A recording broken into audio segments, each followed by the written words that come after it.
Bendiciones, hermanos. Damos gracias al Señor por la oportunidad que nos da una vez más de estar acá compartiendo de su palabra. ¿Okay?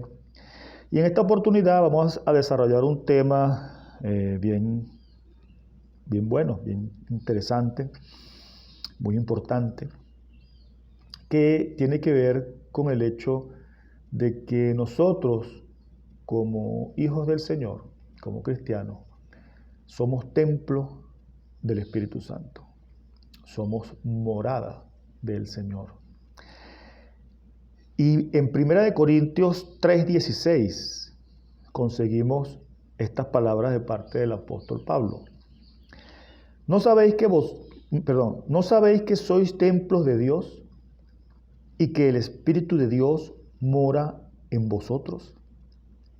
Él hace esta pregunta, tratando de llamar la atención a los hermanos de Corinto con respecto a esa realidad de que ellos estaban ignorando quizás ese hecho muy importante. Y él en 3 ocasiones en la carta lo cita, el hecho de que somos templo del Espíritu Santo, templo de Dios, templo del Señor. Y él lo hace viendo quizás la poca importancia o la ignorancia de este asunto de parte de estos hermanos de Corinto. Y fíjense que es algo que incluso nosotros en la actualidad pasamos por alto, pasamos como desapercibido ese hecho.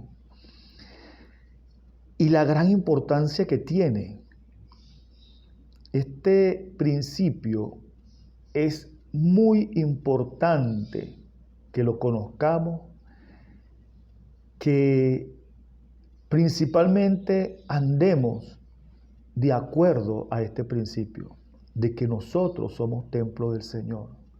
Porque entonces todas nuestras acciones, actitudes, deben estar afectadas de algún modo por ese gran principio, por ese hecho de que nosotros entonces somos templo del Señor. Saber esta realidad es algo vital en la vida del cristiano. Ahora, para que nosotros entendamos y para que aprendamos la magnitud de lo que significa ser templo del Espíritu Santo, vamos a analizar y vamos a estudiar el hecho de que como templo y morada del Señor, ¿cómo fue ese templo y morada del Señor desde el principio? Mejor dicho, vamos a irnos al comienzo, al Génesis, al Éxodo, a los principios del pueblo de Israel, para aprender acerca de esta realidad, acerca del hecho de que el Señor escogió un lugar entre sus pueblos para morar, para Él establecer su morada, su habitación.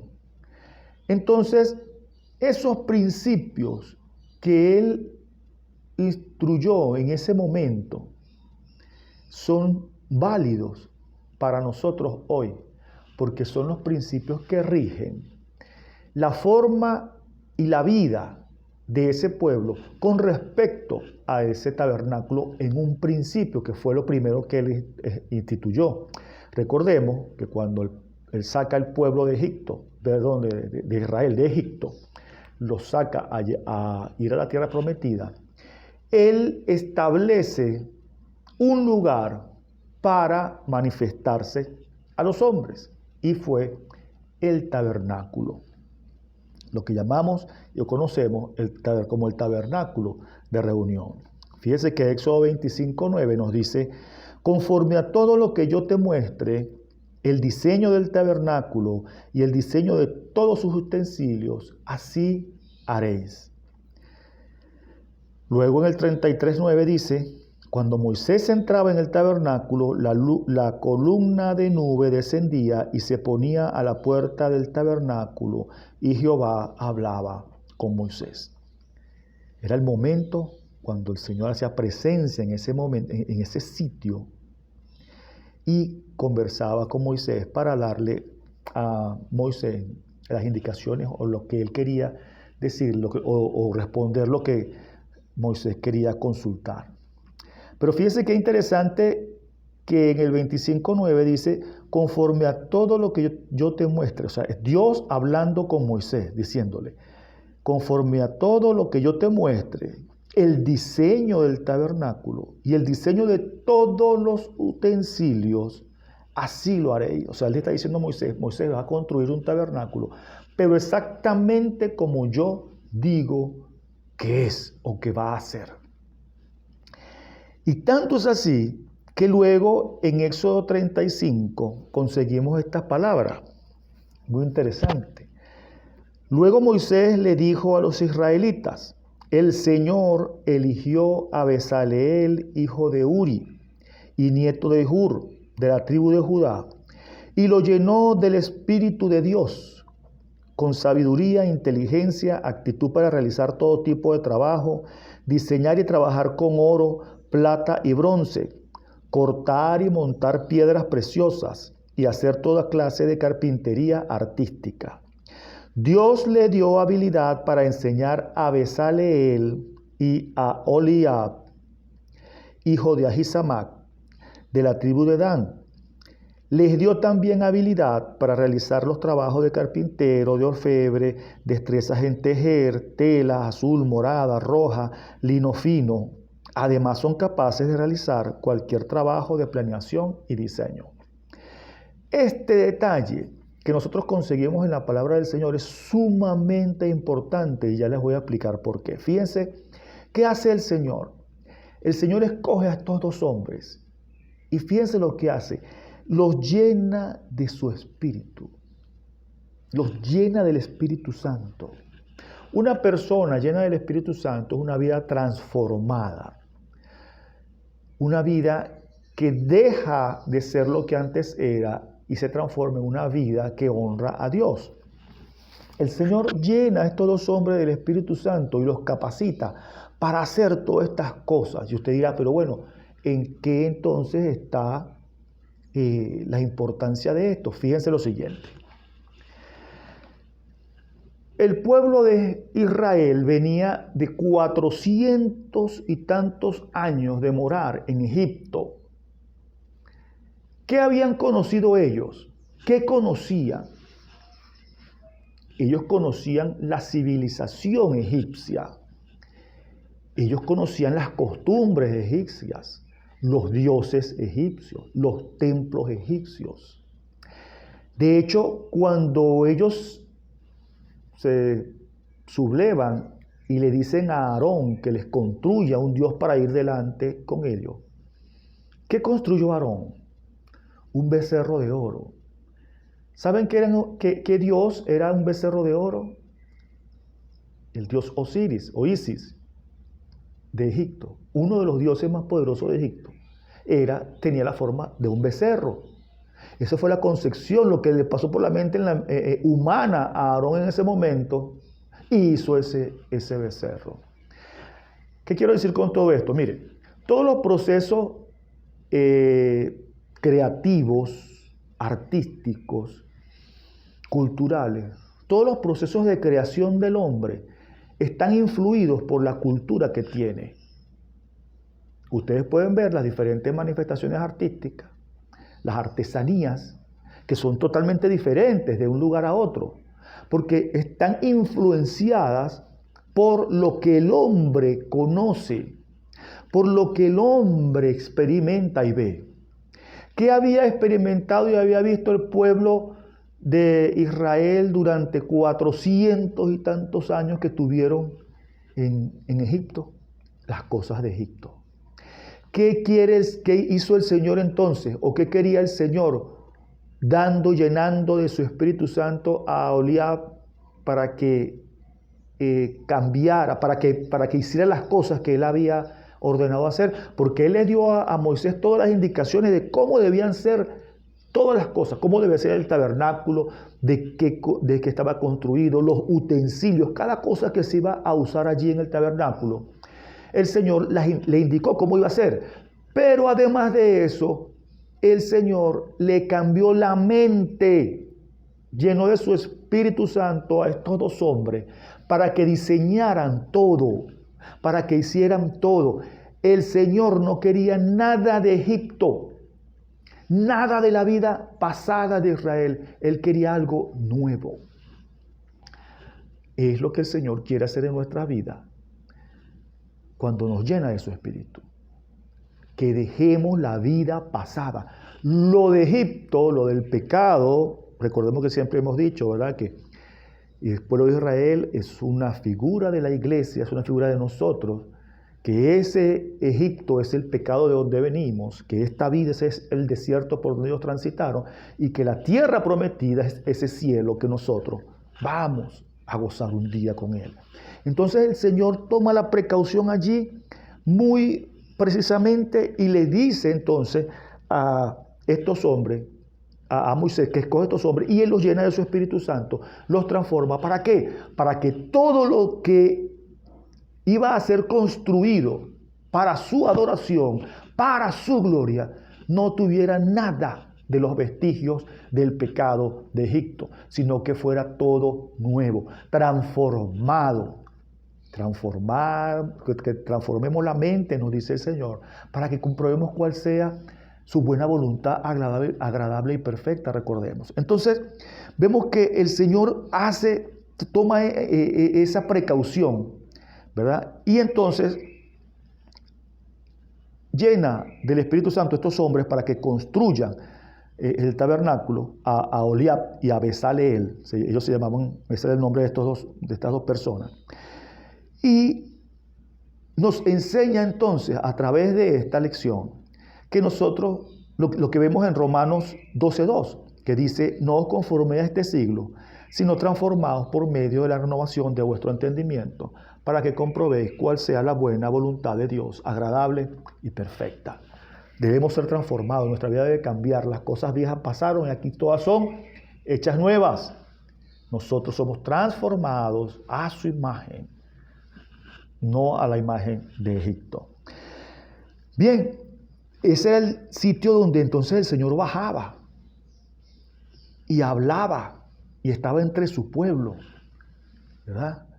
Que hacía presencia allí, temporal, pero lo hacía. Y entonces este lugar debía tener unas características especiales, y por eso el Señor entonces dice cómo iba a ser, llena del Espíritu Santo a estos hombres para que lo construyan correctamente como era. Entonces eso también debe traernos a la reflexión. Donde está el Señor, ahí hay santidad. Debe haber santidad. El Señor no va a estar en cualquier sitio como presencia así, aunque Él es omnisciente y omnipresente. Sabemos que Él llena toda la tierra. Su presencia tiene que ser honrada. ¿Okay? Llega entonces el pueblo de Israel a la tierra prometida. Pasan una gran cantidad de años. Ellos pasan por el desierto, llega a la tierra prometida, viene el periodo de los jueces, viene el periodo de los reyes, y el Señor levanta un rey al cual le da el privilegio de que ya establecido ese reino, establecido el pueblo, ya no había necesidad, o el tabernáculo pasaba a ser como algo que debía cambiarse, porque recordemos que el tabernáculo era algo que se desarmaba, y porque ellos andaban en el desierto, ¿verdad? Como nómadas. Ya el pueblo y ese gobierno establecido completamente, él permite que el deseo del corazón de David de construirle un templo se haga realidad, y él obra en pro de sus hijos, dejando o permitiendo que se haga un templo. Ya el tabernáculo queda como desactualizado, y entonces ese templo que se iba a construir en el sitio nuevo, donde entonces iba a estar también el lugar santísimo, o sea, las cosas que estaban dentro del templo iban a pasar adentro, perdón, del tabernáculo, iban a pasar ahora adentro del templo. Ya lo que se iba a sustituir era las cortinas, las paredes de cortinas de tela por paredes de piedra, de cemento, de madera y de oro. Era una construcción extraordinaria para entonces albergar allí el tabernáculo, el lugar santísimo, el arca, y donde se iban a hacer los sacrificios. ¿Okay? Todos esos elementos, el altar iba a estar allí, donde se iba a hacer el sacrificio. Todos esos elementos que estaban allí van entonces a pasar al templo. Ahora fíjense lo que pasa. Qué tremendo, y fíjense que el Señor no cambia. Él es el mismo ayer, hoy y siempre. Por eso es que estas cosas, en la Biblia no hay nada, no sobra nada, ni falta nada. La Biblia es la revelación completa del Señor, de lo que Él quiere que sepamos nosotros. Y cuando leemos estas cosas de lo que pasó el pueblo después que salió de Egipto, todas estas instrucciones que el Señor da, no son cosas que están allí por un capricho, es porque nos enseñan. Y fíjense este detalle, el Señor nos enseña cómo debemos ser nosotros en la construcción del tabernáculo. Ahora vienen, hay que construir un templo. ¿Iba el Señor a variar? No. Fíjense lo que nos dice Primera de Crónicas 28, 19. Todas estas cosas, dijo David, me fueron trazadas por la mano de Jehová, que me hizo entender todas las obras del diseño. Fíjense, estas palabras de David suceden en el momento en que él está entregándole a Salomón los planos del templo. Los planos de cómo iba a ser construido cada cosa. El muro exterior, el pórtico, todo. Él estaba entregando a Salomón estos planos, ¿verdad? Y entonces fíjense el detalle tremendo de lo que dice David. Que la mano del Señor trazó cada uno de los detalles de la construcción de este templo. O sea, Él mismo lo diseñó. Igual que como en el tabernáculo, Él mismo fue el que instruyó, porque lógicamente las cosas que iban a estar dentro de ese templo ya Él las había diseñado, estaban en el tabernáculo. Ahora eso iba a pasar al templo, y el templo también debía ser una estructura que le honrara, de acuerdo a su designio, de acuerdo a su voluntad, no a lo que quisiera hacer el hombre. Porque volvemos otra vez a lo que ya ellos habían llegado a esa tierra prometida, pero ellos todavía estaban influenciados por todas esas pueblos y naciones que estaban a su alrededor. Y el Señor no quería que su templo fuese algo nada parecido con lo que había alrededor, sino que fuera algo exclusivo, algo para Él. Y por eso entonces les da estas indicaciones al rey David. Fíjense que vemos que el Señor no deja nada al azar, a la voluntad del hombre, no. Él traza cada cosa. Entonces, sabiendo que el Señor es inmutable, ¿verdad? Que el Señor no cambia. Esto también nos enseña a que nosotros debemos cuidar este templo que somos nosotros y hacerlo santo. Ahora bien, fíjense lo que nos dice Crónicas 7:15 al 16. Ahora estarán abiertos mis ojos y atentos mis oídos a la oración en este lugar. Esto es en ocasión de que ya el templo estaba listo y estaba siendo dedicado. Y en la dedicación que estaba haciendo el rey Salomón de este templo, el Señor llega y habla. El Señor se hace presente allí y les habla y les dice que ahora sus oídos y sus ojos iban a estar atentos a la oración en ese lugar. Porque ahora he elegido y santificado esta casa para que esté en ella mi nombre para siempre. Y mis ojos y mi corazón estarán ahí para siempre, dice el Señor. Él prometió estar en ese templo, allí donde su casa había sido erigida por estos hombres, pero bajo su dirección y su cuidado. Y fíjense que el Señor les hace una promesa. Él les dice, si vosotros se desvían de mis estatutos y de los mandamientos que yo he dado. Y si fueres y sirvieses a dioses ajenos, o sea, si te descarrías, yo os arrancaré de mi tierra. Y esta casa que he santificado a mi nombre, o sea, ese templo, yo lo arrojaré de mi presencia y lo pondré por burla y escarnio. Y esta casa tan excelsa será de espanto a los demás. Y la gente se preguntará, ¿por qué ha hecho Jehová esto? Y se responderá, por cuanto dejaron a Jehová Dios de sus padres, que los sacó de la tierra de Egipto, y han abrazado a dioses ajenos, y los adoraron y sirvieron. Por eso he traído este mal sobre ellos.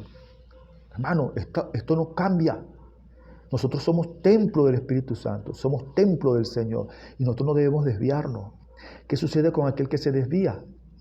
Será arrancado, como este templo iba a ser arrancado y fue arrancado posteriormente cuando ellos se desviaron y fueron sacados de allí, del pueblo, del sector donde ellos, de la tierra que Dios les había dado, y los manda a Babilonia, a un exilio. Luego ellos regresan y hacen otra vez el templo, y el Señor les da la oportunidad de reconstruir ese templo.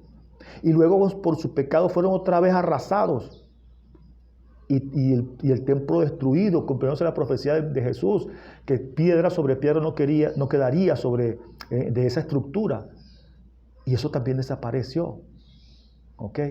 Entonces, vemos que el Señor no falla en su palabra. Y Él advierte que entonces nosotros debemos tener una vida santa hacia Él. ¿Por qué? Porque nosotros somos su morada. Él decidió hacer morada en nosotros. Y es lo que conocemos como el templo de hoy. Ese templo que el Señor mora hoy es la vida de cada uno de nosotros. Cuando nosotros le recibimos a Él, nos arrepentimos, Él viene entonces a morar en la vida de cada uno de nosotros. Él viene a morar en la vida tuya y en la vida mía. Por lo tanto, entonces nos constituimos como ese templo y entonces debemos honrar al Señor de acuerdo a esa condición de que somos su templo. Y fíjense algo, voy a leer un texto que nos habla acerca de la construcción de ese templo que somos cada uno de nosotros. Fíjense, dice la palabra: así que ya no sois extranjeros ni advenedizos, sino conciudadanos de los santos, miembros de la familia de Dios, edificados, cada uno de nosotros, edificados sobre el fundamento de los apóstoles y profetas, siendo la piedra principal, ¿quién?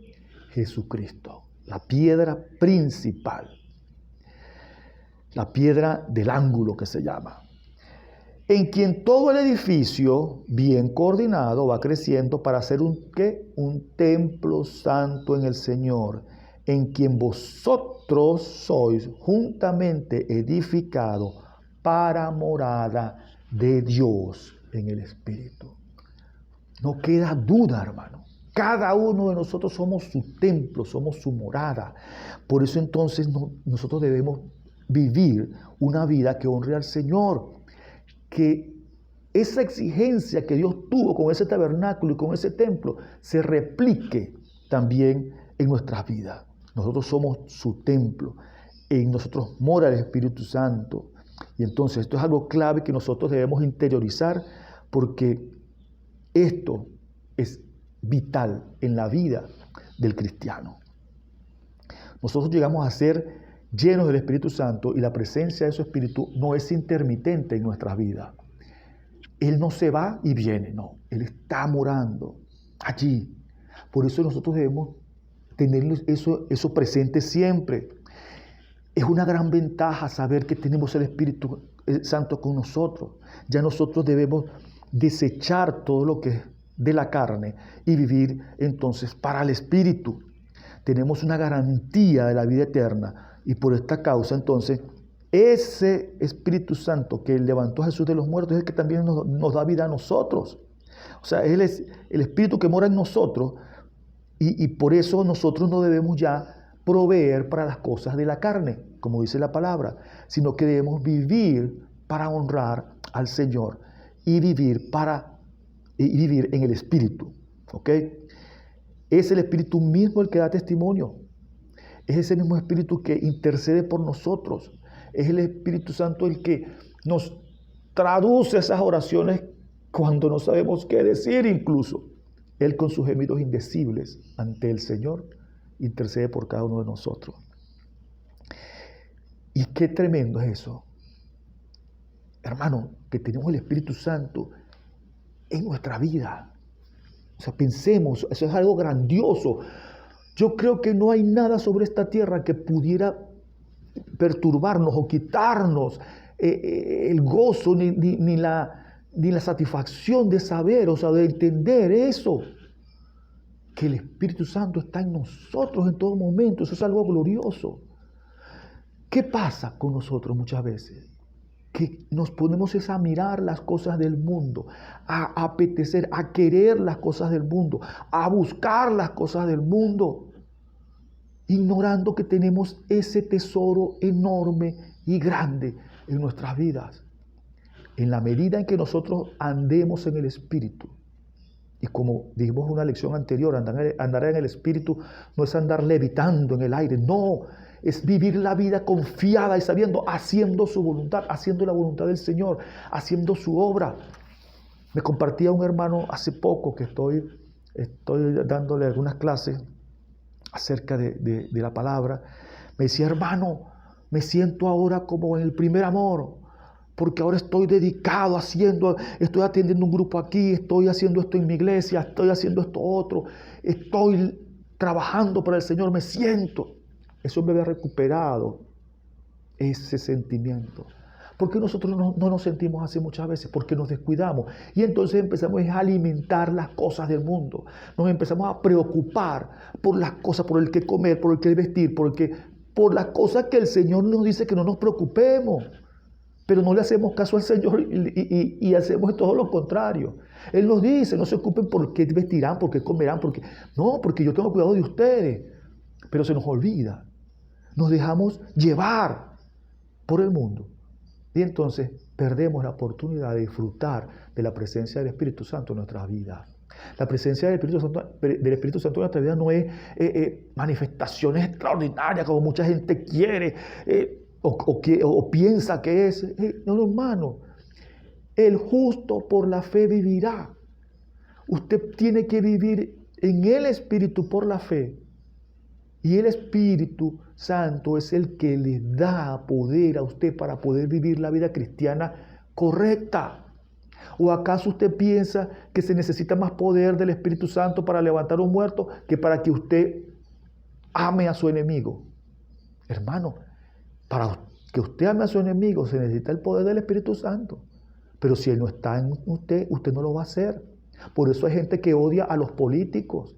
Por eso es que hay gente que odia al vecino, o que odia al jefe, o que odia a sus empleados, por múltiples razones.